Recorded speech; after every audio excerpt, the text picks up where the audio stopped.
After the death of our child, we ended up coming back here to my hometown,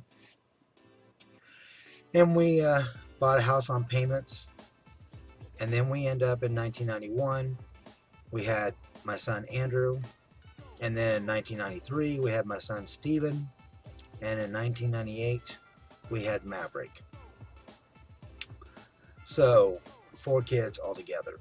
1 died, 3 lived.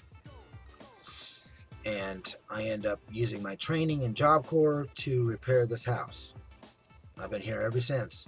When Andrew was first born in 1991, we moved here in this house. So, we never stopped thinking about our daughter that died. And I always dreamed about having a daughter. It was always there. Each time we had a kid, I was hoping that there would be a daughter in there.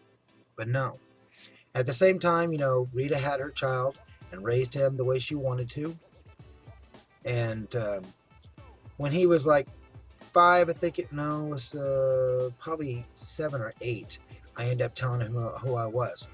She ended up breaking the rules.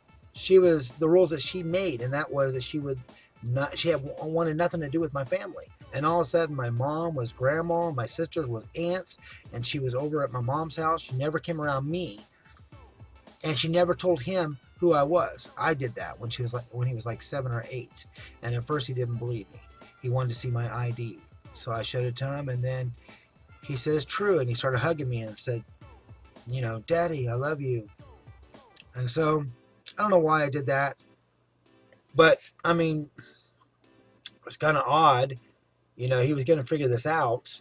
That I am the son, the only son of grandma. And then the other person, M, she had her daughter, and I knew that she was my daughter. She told me. But her husband got out of prison, and somehow she convinced him that she got pregnant before he went in or something. He was gone for a year. And when she was 15, she gave me an opportunity to get a DNA test, but I couldn't come up with the money. I was just barely making it by at that time. That was when I left my wife. She's my ex-wife now. I was with her for 11 years. And that 11 years really should have only lasted 6 years. I stayed the rest of that time because of the kids. There was neglect that was going on. And sometimes she would get turned in for stuff that didn't happen. But other times she got turned in and it was non-founded when they investigated it. And I was worried that I was going to lose my children because I was married to her. Could you imagine that? So that's the things that happened right there. The next one I'll talk about the neglect that happened. All right, thank you very much for watching.